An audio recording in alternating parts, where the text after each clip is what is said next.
Our next speaker today is going to be Dr. Art Beisang. His presentation is What is Complex in Complex Peds, including drooling, swallowing, G-tubes, and pain. Dr. Beisang is a complex care pediatrician at Gillette and earned his medical degree at St. George's University School of Medicine in Granada. He completed his pediatric residency at the University of Minnesota. And so we're going to start with that. Good morning. I'm Art Beisang, one of the complex care pediatricians here at Gillette. I've been asked today to talk about complex care in general and then a little bit more specific about some of the issues we deal with in complex care.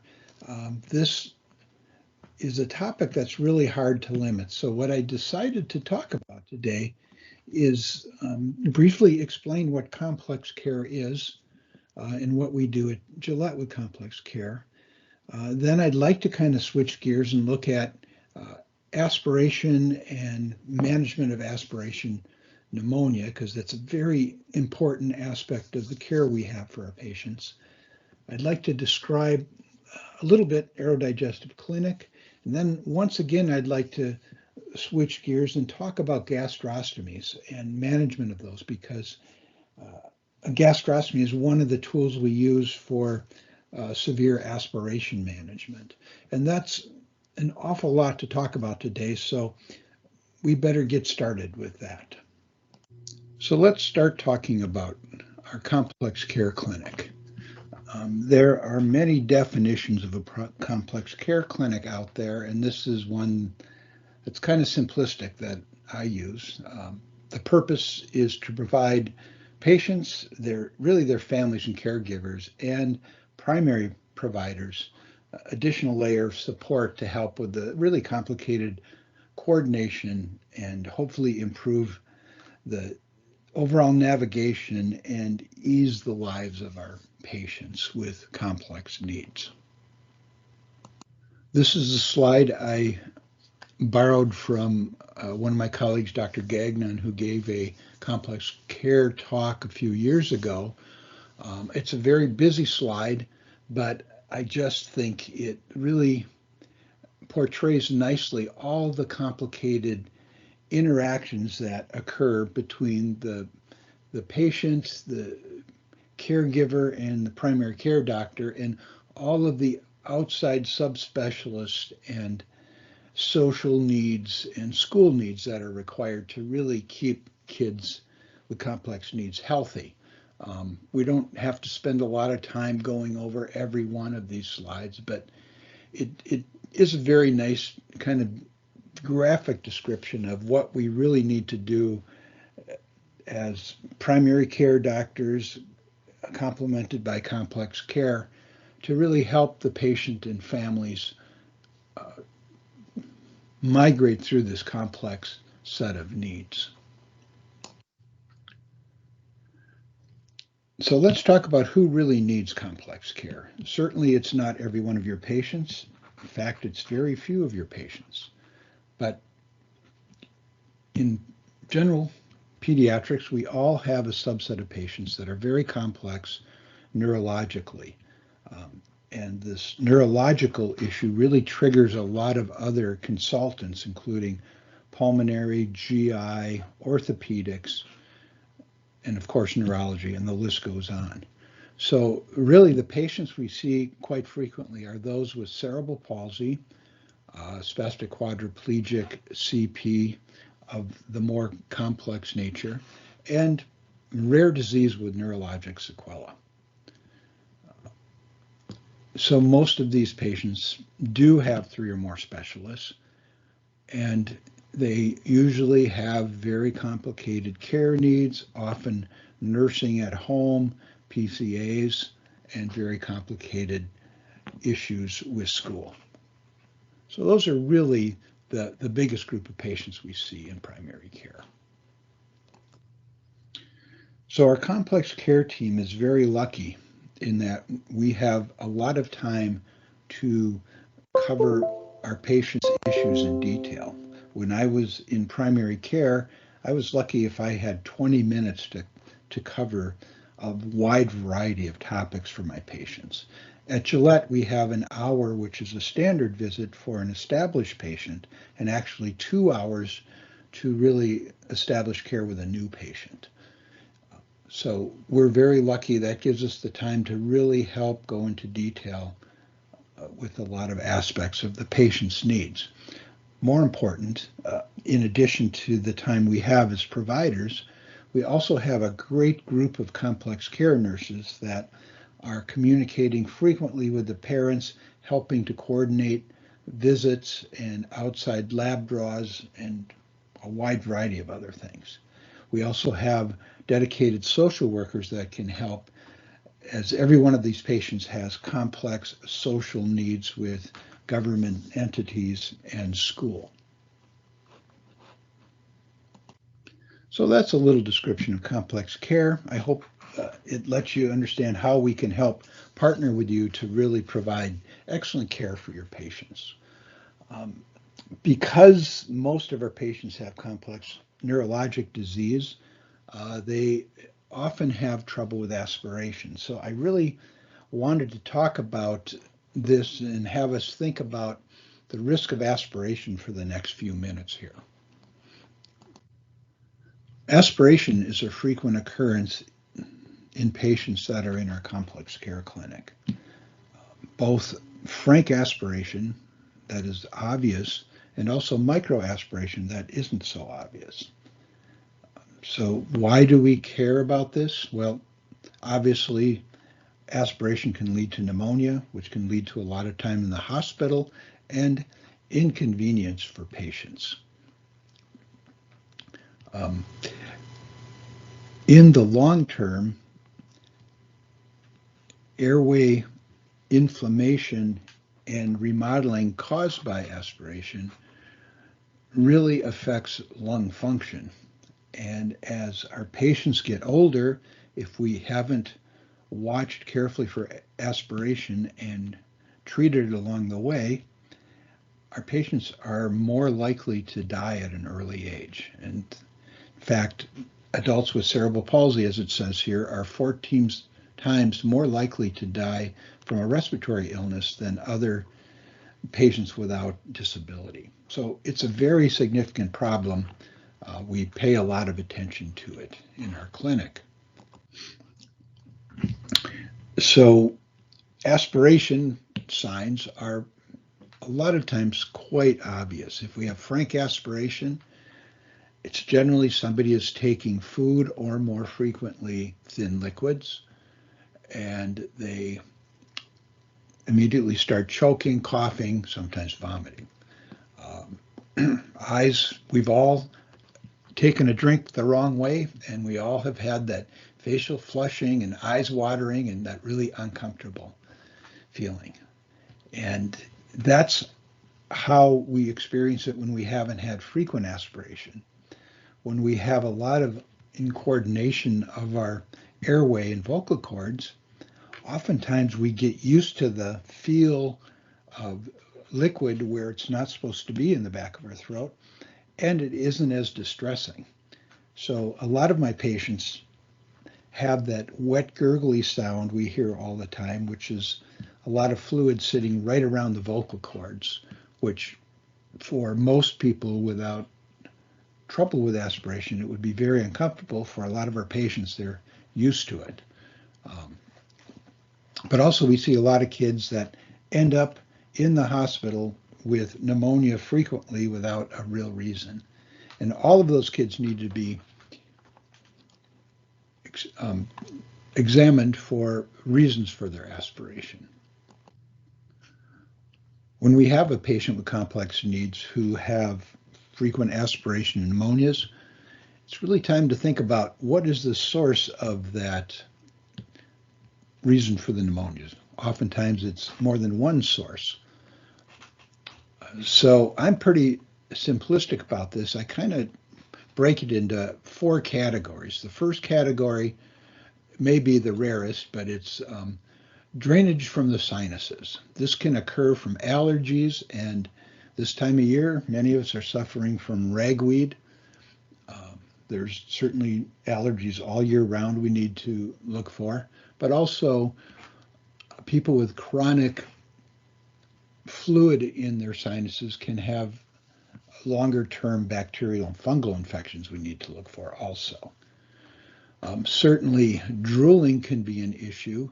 Many of our patients have uncoordinated swallow, and drooling can be quite concerning. Then the obvious source is food, and especially thin liquids. When we have an incoordination of swallow, thin liquids will get to the back of the throat quicker than solid food, and so that it's much more of a risk for many of our patients. Then, of course, we can also have food and fluid that have been swallowed and reflux back up into the esophagus. I want to pay a little attention to this picture over here. Here you can see we have the epiglottis, and we have the trachea and the esophagus over here. So as part of our coordination of swallow, we place food in the anterior part of our throat. We start to have a swallow that moves to the back. As we do that, the epiglottis is covering the trachea, and food is running down into the epiglottis. So any sort of incoordination, especially with thin liquids, can let food into the trachea. So it's important to kind of think about that as we go forward. So one of the tools we use to assess aspiration is the video fluoroscopy. You can see here, this is a typical video fluoroscopy booth in a radiology department. Here we have a camera and a receiver, so that fluoroscopy or x-rays are sideways.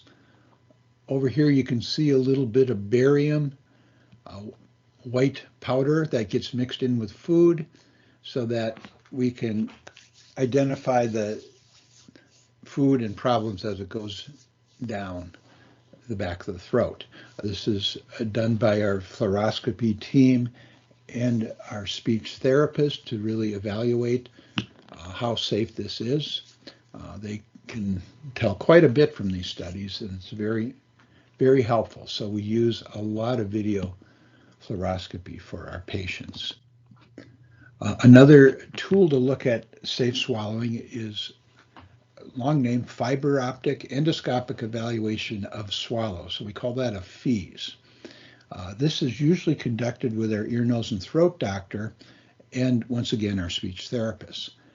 In this case, we don't use radiation. Rather, we have a very thin fiber optic camera moved to the back of the throat where we can see the vocal cords. And in this picture over here, this is an actual picture of a FEES being done.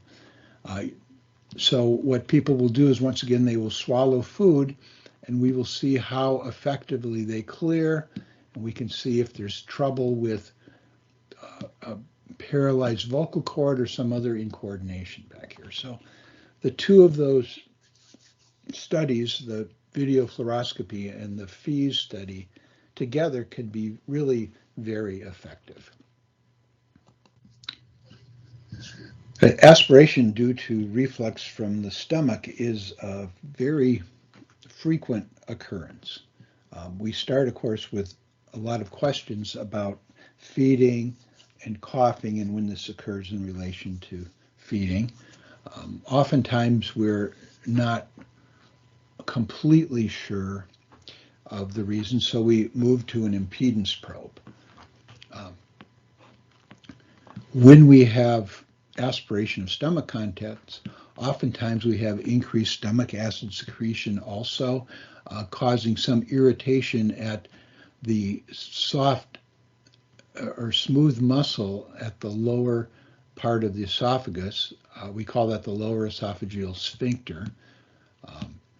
And so when that gets irritated, it doesn't close as tightly. So that's often one of the reasons. But in order to do an impedance probe, we need to put a catheter from somebody's nose down to just above the stomach. And this is a fairly sophisticated catheter in that it's got sensors all the way up of both pH, and it also senses fluids from impedance. And so this can, over 24 hours, give us timing of how frequently we have reflux, how high up it goes. And we also correlate it with symptoms of irritation. At the end, we get a reading and we can determine whether aspiration seems to be a real concern. Now, it's important to point out that everybody refluxes every day. So reflux is not super concerning unless it's very frequent and the airway is difficult to protect. I wanted to spend one slide on describing what our aerodigestive clinic does at Gillette. Certainly in general practice, there are many things that can be done in clinic. Simple drooling management. Sometimes if people are having reflux due to gastritis, a proton pump inhibitor can be prescribed. However, a lot of patients with complex needs, it's generally not that simple, and there's usually more than one reason for reflux, and also the management gets to be complex, needing a few different specialists to manage safely. That's why we started our aerodigestive clinic at Gillette.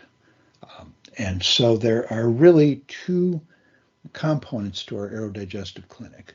One is a comprehensive clinic where we have pulmonologists, ENT specialists, speech therapists, and complex care pediatricians that go in to see the family together. We take a very elaborate history.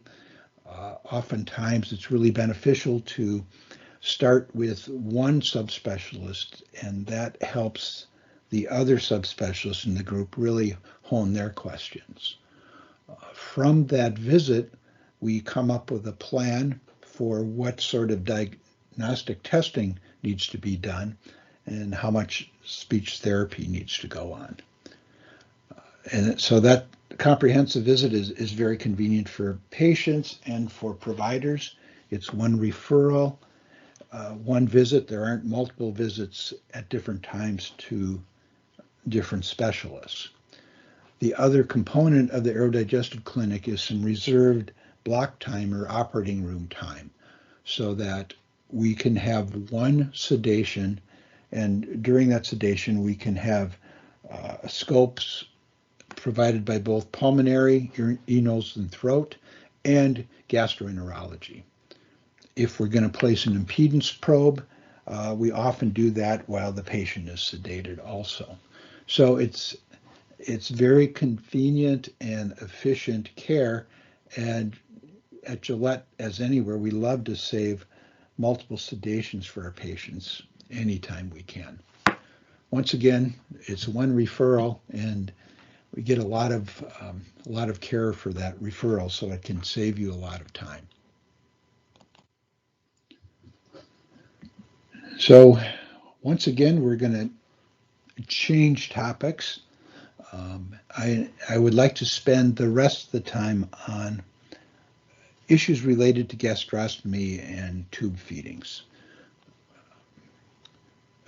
Often in our aerodigestive clinic, we find patients that have very complicated incoordinated swallow, and it's just not safe to take any liquid by mouth. In these cases, we recommend a gastrostomy. So in our complex care clinic, we follow a lot of patients with gastrostomies. Most everybody knows what a gastrostomy is, but just to review, it's when the stomach, usually the fundus of the stomach, is pulled up to the abdominal wall and an artificial opening is created so that we can directly place food, medicines, and liquid into the stomach, bypassing the upper airways. So why would we do a gastrostomy? Well, obviously in our aerodigestive clinic, we see a lot of patients who just have a very dangerous swallow, and we need to bypass the upper airways. There are patients that do have a safe swallow that we see, and I see a lot of older teens with cerebral palsy where it's just hard to get in enough calories every day by mouth. And meals can take 2 and 3 hours. Very frustrating for everybody. Also, the patients with, for instance, autism or other behavioral issues related to their complicated diagnoses where they don't consistently take medications. So in those cases, we sometimes suggest a gastrostomy. I also see a lot of patients with a disorder called Rett syndrome, and those patients do a lot of air swallowing to the point where they get very uncomfortable, and we would sometimes place a gastrostomy tube just for comfort reasons, but that's very rare. So here is a slide kind of showing gastrostomy. This is a little diagram. Pretend that this is the abdominal wall, and this is the fundus of the stomach. And what we like to do generally is use a low profile G tube that goes through an opening, and we inflate a balloon with water, and that holds it in like a grommet. And so that's typically what we like to do. Now here is a picture of lots of different G tubes. There are many different manufacturers that make G tubes. The most common ones would be the Mickey, MIC-KEY, and the Mini one. Two different competing companies, but they have most of the market. This is another type of G tube. Instead of an inflatable balloon, it has a silicone kind of rose that comes out. This long tube is not a G tube, obviously, but it's a gastrojejunostomy tube. So this is the tube that would start right at the stomach and go through the pylorus into the duodenum and stop at the first part of the jejunum. So we call that a GJ tube. So these are all very typical tubes that we see in our clinic.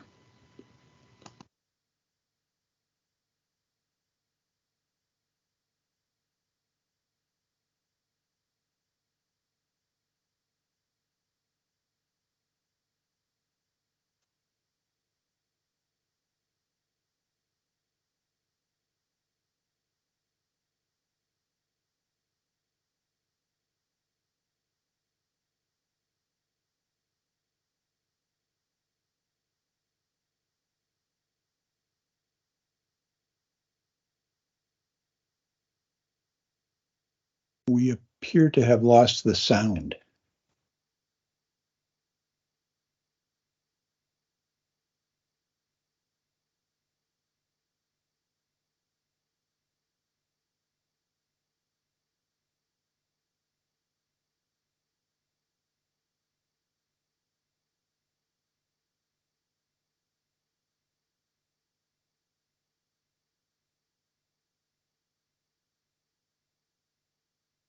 And the Mini one. Two different competing companies, but they have most of the market. There's similar to Pediatrics.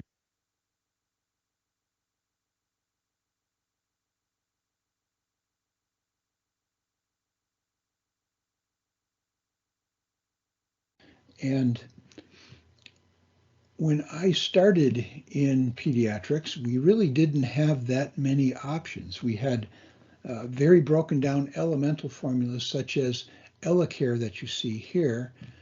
This is a powder that's scooped out and added with water to form a very broken down, easily absorbed nutritional source. We also had formulas similar to Pediasure, which were more complex, all of which were made in a factory with exactly known ingredients. Over the last 10 years, there's been a real push for more natural blended foods. And this started at home with parents blending their own formula using a very powerful blender such as a Blendtec or a Vitamix. That works out fine, but it's a lot of work for the families. There's always a risk of bacterial contamination if the process isn't done efficiently and placed in the refrigerator, and it's really hard to take on trips. So there have been a few companies that have stepped in to take care of those issues. And a couple of those products you can see here, Nourish and Real Foods Blend, are two companies that take real fruits and vegetables and meats in some cases, ultra blend them and process them so that they can be stabilized in a packet on the shelf for several months. This has been really enthusiastically taken up by a lot of my patients. What we find is they overall seem to do better. Their bowels are much better with much less constipation. In fact, many of my patients have gotten off of Miralax completely. And this is probably because of an enhanced microbiome in the colon. I haven't seen any good research to prove that for sure. But those are all considerations when you're talking about feeds. It's wise to have your nutritionist involved to really make sure that we're getting the right trace nutrients and amount of protein we need. The rate that we feed is really different depending on the patient. A lot of our patients have decreased motility in their gut and gastroparesis, and we can't do the really large bolus feeds a couple of times a day. And we have to use a pump, such as this Infinity pump here. That allows us to decrease the rate to a rate that is tolerable by our patients. Also, the viscosity of the formula really needs to be considered. Many of our patients, because of their gastroparesis, just don't tolerate really thick formulas in their stomach. And these include the 1.5 or 2 calorie per mil commercial formulas or some of the thicker blended formulas. In those cases, we really have to think about taking some of the free water they're going to get in their diet, adding it to the formula and really diluting it before we give it. But those are all considerations that we need to take in when we're planning what food our patients need.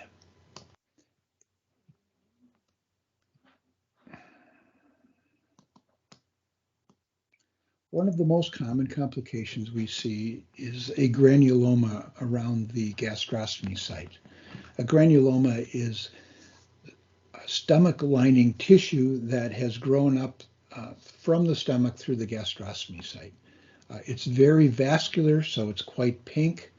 It secretes a lot of fluid, similar to fluid secreted by the rest of the stomach.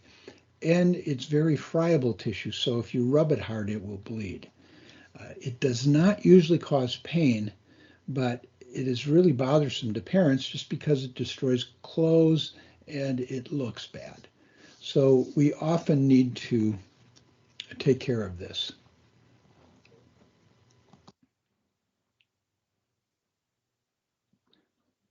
One of the ways we take care of this is with silver nitrate sticks, cautery. Before we do that, I like to use triamcinolone cream. It shrinks the volume of tissue, so it's much easier to take care of. In fact, for small granulomas, sometimes we can give the steroid cream, 1% triamcinolone cream is what I usually use. Do that for 2 week periods. Try that a couple of times. Sometimes that resolves it. Most of the time, after we've shrunk the granulation tissue, we need to go ahead and use some silver nitrate sticks in the gastrostomy site to really cauterize the blood supply and decrease the granulation tissue. And that's usually very effective. If we are going to do that, however, we really need to make sure we clean the surface of the abdomen really well, because you can get quite a chemical burn from silver nitrate, and it's very important to clean that up thoroughly when you're done. So I apologize for the complicated nature of this slide with arrows going every which way. I wanted to get on one side a lot of the reasons that we have leaking in a G-tube. This is a problem that will show up in your clinic, and a lot of reasons for it. So in this picture, you can see that we have the reasons kind of divided up a little bit. So here we have our G-tube going through the abdominal wall into the fundus of the stomach. Now, sometimes we have increased air pressure coming into the stomach. This can be seen with my patients I talked about earlier with air swallowing, or patients with a ventilator or BiPAP will often get a little extra pressure in their stomach. That can cause any fluid that's in the stomach to kind of move out around the G-tube. So what we do in that case is frequent venting. And when we vent, there are some people that use a Ferrell bag. I'm not a big fan of that because I think the tubing is too long and too narrow to effectively vent the stomach. I would much rather have people use the bolus tube that comes with the G-tube kit and vent that into a diaper or into a syringe. And when we talk about venting, we don't want to have the tube lower than the stomach because we don't want to vent fluid, we just want to vent air. So I think that's very important to mention to your patients. Sometimes we'll have leaking because the G-tube is too long or the balloon is deflated a little bit. The tube will slide in and out of the opening, and that can cause some drainage. The other thing to remember about gastrostomy tubes is the silicone in the balloon is not watertight.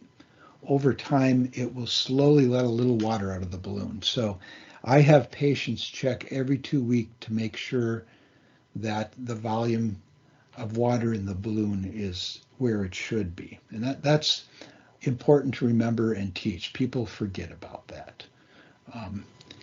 Oftentimes, we have patients, as I mentioned, with gastroparesis or just real slow GI movement, or a narrowing or a blockage due to adhesions. In those cases, especially if we have formula on a pump, it can move with a lot of pressure and cause backup just because we have more fluid flowing into the intestines than can flow through the intestines. In those cases, we need to really work with a pump and figure out what we can move through. This is another case where we have to think about the viscosity of the formula moving through. It is tempting to fix a leaky G-tube with a larger French size G-tube. This I really caution you against because it's almost never very effective, and it just causes more trouble in the long run. So that's usually not the answer. If we have drainage, thinking about the pressure, thinking about, is the tube the right size because it's sliding back and forth, or the right length, I should say, or is there resistance? So when you think about leakage in these areas, you can most frequently come up with the answer. Genostomy tubes are a special situation. They are longer and they get blocked a little easier. In fact, many of our patients with J-tubes have ended up in the hospital overnight because nobody's had the proper size and they need radiology to change them. So there's a couple of tricks. The first trick is to flush the tube with warm water periodically. Warm water really dissolves the cow's milk proteins and other chemicals that can build up on the side of the tube and keep them open. Nevertheless, we're going to occasionally get a block from a tube that has been in quite a while. So there is a little product that you can give patients called Clog Zapper. And it does exactly what the name says. And so it's a combination of this catheter that's very skinny that can be pushed right inside the GJ tube, so you get pressure right down at the end. It has a series of digestive enzymes in it that will break down proteins, starches, so it really covers a lot of things. And it's very effective. And so every time I have a patient with a GJ tube, I make sure that they have Clog Zapper ordered, because these blockages always seem to occur on Saturday night when nobody wants to go into the emergency room. So rinsing with warm water is very effective. Clog Zapper is very effective. But there are a number of patients where this doesn't work in, and these are patients who have medications that have to be, that are pills that are ground up and placed through the GJ tube. Now, many of our pills have an enteric coating so that they're protected from the acid of the stomach and then break down when they get into the small intestine. Unfortunately, all of the things we normally use to break down clots, including Clog Zapper, are all acid, have an acid pH. So they don't break down the enteric coated pills that get stuck in the tube. In this case, what I like to do when people are at home is take a 1/4 teaspoon of baking soda mixed in 1 tablespoon of water. And it doesn't completely go into solution, but you get a high concentration of baking soda. And then if they have the Clog Zapper tube, especially, I like them to use the Clog Zapper tube and squirt this down into the J tube. And what that does is provide an alkaline environment that'll break down the enteric coated pill particles that are blocking the J tube. And I have saved many ER visits with this little trick. So when you're on call and you get a call from one of your patients that's got a J tube that's got it blocked, make sure you ask them if they were using pills that they were crushing up, and then try this trick before they have to run into the emergency room. You'll make a lot of friends with that little bit of advice.